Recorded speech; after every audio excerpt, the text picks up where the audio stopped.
The classic overlapping fullback, the honest worker.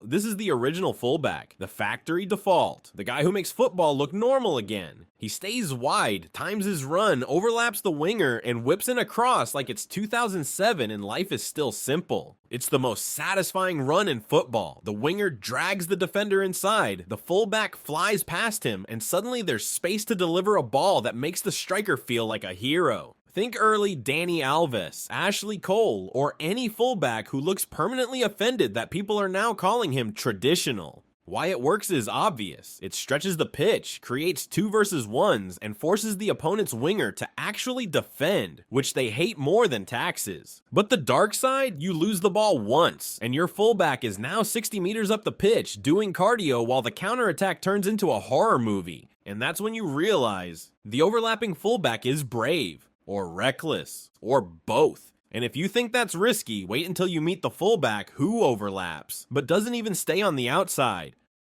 The underlapping fullback, the sneaky knife. Overlapping is loud, it's obvious, everyone sees it coming. Underlapping is the opposite, it's a fullback who doesn't run around the winger. He runs inside him. It's like the defender is watching the winger, expecting the overlap, and then the fullback just appears in the half space like a ghost with shin pads.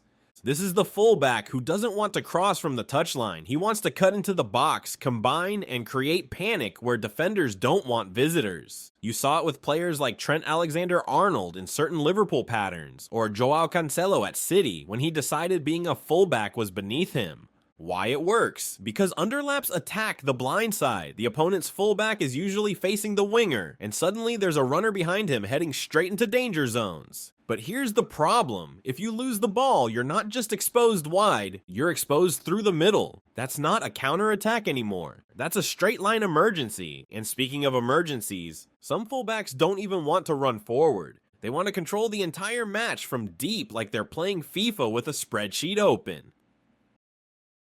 The playmaking fullback, the quarterback with shin pads. Some fullbacks don't cross, they conduct. They don't just support the winger. They decide where the ball goes next, like they're the team's secret midfield general. This is the playmaking fullback, the guy who receives the ball, takes one touch, and suddenly switches play 50 meters like it's nothing. Trent Alexander-Arnold is the modern poster boy. He's not a right back in possession. He's a long-range passing machine wearing a defender's shirt. It looks simple. He stays deep, keeps the ball moving, and sprays diagonals until the opponent's defensive shape starts crying. And it works because the opponent's press has a problem. They're built to stop midfielders doing this, not fullbacks. So the fullback becomes the cheat code. He gets time, he gets space, he gets angles.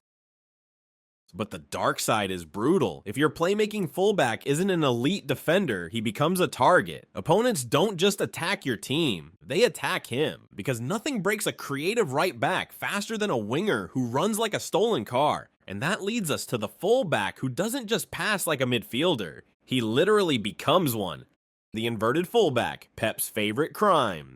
At some point, Pep Guardiola looked at the touchline and thought, why is my fullback standing there? And then he committed tactical vandalism. The inverted fullback starts wide and then drifts inside into midfield, turning a back 4 into a back 3 and turning the midfield into a crowded nightclub where nobody knows who they're marking. This is Philipp Lahm at Bayern, Zinchenko at City, Cancelo at City, Stones doing it like a center back who got bored. It looks wrong because the fullback abandons the wing completely. But that's the point. By stepping inside, he creates an extra midfielder, overloads central areas, and gives the team control. It's possession football with built-in anti-counterattack insurance. Because when you lose the ball, your fullback is already standing in midfield, ready to crush the transition like a bouncer. The dark side? You leave the wing open, so if your winger doesn't track back or your center back can't shift wide fast enough, you're basically defending the entire flank with vibes. And if you think inverted fullbacks are confusing, wait until you see the fullback who inverts and attacks at the same time, like he's trying to play every position in one half. The hybrid fullback, the shapeshifter. This fullback is the most modern kind of chaos, the hybrid. One moment he's wide, overlapping like a traditional runner. The next moment he's inside, playing like a midfielder. Then suddenly he's in the half space, receiving between the lines, like he's a number 10 who took a wrong turn. This is the fullback you can't describe without sounding insane. Think Cancelo at his peak. Think Alaba in certain systems. Think those players who make you say, wait, where's he playing? It works because it breaks marking. Opponents can't assign a winger to follow him because he'll drift inside. They can't assign a midfielder because he'll explode outside. So they do what humans always do when confused. They panic. But the dark side is obvious. Hybrid fullbacks need brains, stamina, and technique all at once. If they mess up one rotation, one pass, one positioning cue, your whole structure collapses. Because this isn't a role, it's a system. And if that sounds exhausting, it's because it is, which is why some teams go the other way entirely. They don't want their fullbacks to be clever, they want them to be terrifying. The defensive fullback, the professional party ruiner. Not every fullback is here to create, some are here to destroy. This is the defensive fullback, the guy who exists to lock down a winger and make them question their career choices. He doesn't overlap much, he doesn't invert, he doesn't care about your build-up patterns. His job is simple: win duels, stop dribbles, and make sure the opposition star winger has the worst 90 minutes of his life. Think Cesar Azpilicueta in his prime.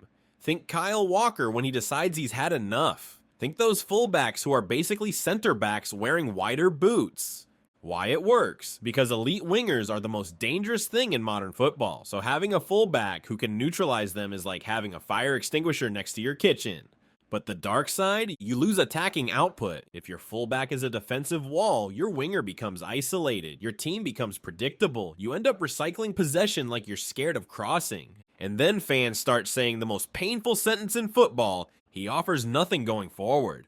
Which is when coaches respond with the next evolution: a fullback who offers everything going forward, even if it costs you your sanity. The wingback fullback, the human engine. Yes, wingbacks technically aren't fullbacks, but modern football has blurred the line so badly that we're including them because half the time they're the same person doing the same suffering. The wingback is the fullback turned into a marathon runner. He provides width, overlaps constantly, arrives at the back post, and defends like his lungs are sponsored by oxygen. This is Victor Moses under Conte, Hakimi at Inter, Perisic in his wingback era, Alphonso Davies when Bayern decided defending is optional, speed is mandatory. It works because wingbacks stretch the pitch in a back three system. They create a front five, pin the opponent back, and basically turn wide areas into a permanent 2 versus 1. But the dark side is cruel. Wingbacks get cooked. They're asked to defend deep and attack high for 90 minutes. They're sprinting up and down the flank like they lost a bet. And if they stop for 1 second, their entire side collapses. Now imagine taking that physical chaos and adding a full back who plays like a winger, but with absolutely no respect for defensive responsibility. The attacking fullback, the chaos merchant. This is the fullback who lives for the final third. He overlaps constantly, crosses early, underlaps late, and shows up in the box like he's trying to steal the striker's job. He's basically a winger who got forced to defend as a child and never forgave anyone for it. Marcelo was the king of this. Dani Alves in his Barcelona years. Roberto Carlos before physics was invented. These fullbacks don't just support attacks, they start them, they finish them. They become the extra man that breaks defensive systems. Why it works is simple. You overload wide areas, you create cutbacks, you force the opponent's winger to track back, and suddenly their attack dies before it begins. But the dark side? You're exposed. One turnover and the space behind him is so big you could build affordable housing in it. And this is where football gets funny, because when your attacking fullback leaves a crater behind him, someone has to cover. And that someone is often the most cursed role in football, the fullback who stays home so the other one can go wild. The asymmetric fullback, the designated babysitter. In modern systems, you'll often see one fullback flying forward like a lunatic, while the other one barely crosses the halfway line. That's asymmetric fullback play. One side attacks, the other side stabilizes. It's tactical parenting. You see it in Guardiola teams, in Arteta's Arsenal, in national teams trying not to get countered into extinction. The quiet fullback tucks in, forms a back three, and keeps the structure stable while the other flank goes on adventures. Why it works is that it balances risk. You get attacking width without leaving both flanks exposed at once. But the dark side, it can make your build-up predictable. Opponents know which side is dangerous. They overload that side, they force you to play into the safe flank, and suddenly your attacking fullback is double marked, your winger is trapped, and your whole plan becomes, please let something happen. So some teams respond with an even stranger solution. They don't want one fullback attacking and one defending. They want both fullbacks playing inside at the same time, because apparently suffering is the point. The double inverted fullback, the midfield swarm.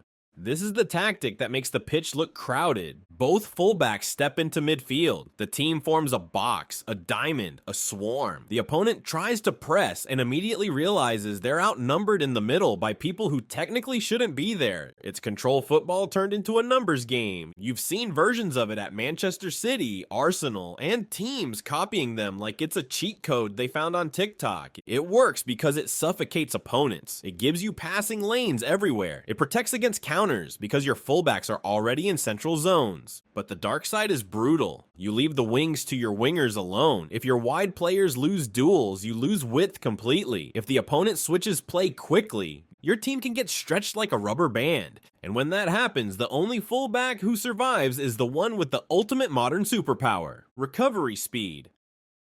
The recovery fullback, the emergency exit. This fullback is built for modern football's worst moment. You know the moment. You lose the ball, the opponent breaks, your center backs are turning like trucks, and then suddenly, your fullback is sprinting back at 35 kilometers per hour, erasing danger like it never existed. Kyle Walker is the blueprint. Achraf Hakimi in transition. Davies when he decides the laws of sprinting are optional. This isn't about crossing. It isn't about build-up. It's about saving your team from disaster in open space. Why it works is obvious. Speed covers mistakes. It lets your team play high, press aggressively, and take risks because someone can recover. But the dark side? Speed can become a crutch. If your entire defensive plan is, don't worry, he'll catch him, you're basically playing tactical roulette. And eventually, someone faster shows up, or someone smarter, or someone who doesn't need speed at all, because they win with positioning. And that's the final boss, fullback. The inside lock fullback, the silent controller. This fullback doesn't run like a wingback. He doesn't cross like a traditional fullback. He doesn't even look exciting, but he makes the team impossible to break. The inside lock fullback is the guy who tucks in next to the center backs, forms a back three in possession, and keeps everything stable while the rest of the team attacks. He's the reason your team can commit numbers forward without getting countered into embarrassment. Think of fullbacks who play like extra center backs in build-up, the ones who step inside, protect the half space, and quietly delete danger before it becomes a problem. It works because modern football is about transitions. And if you can stop transitions, you stop chaos. But the dark side, you won't get highlights. Nobody makes compilations of perfect defensive spacing. You'll just win games and make the opposition look miserable, which in football terms is basically a love language. And that's the truth about fullbacks now. They're not just defenders. They're not just attackers. They're the position football keeps using to test new ideas, because fullbacks are the only players crazy enough to do everything at once. So the next time someone says, he's just a fullback, understand what they really mean. He's the system. He's the chaos. He's the emergency plan. And in modern football, the weirdest players are always standing on the touchline.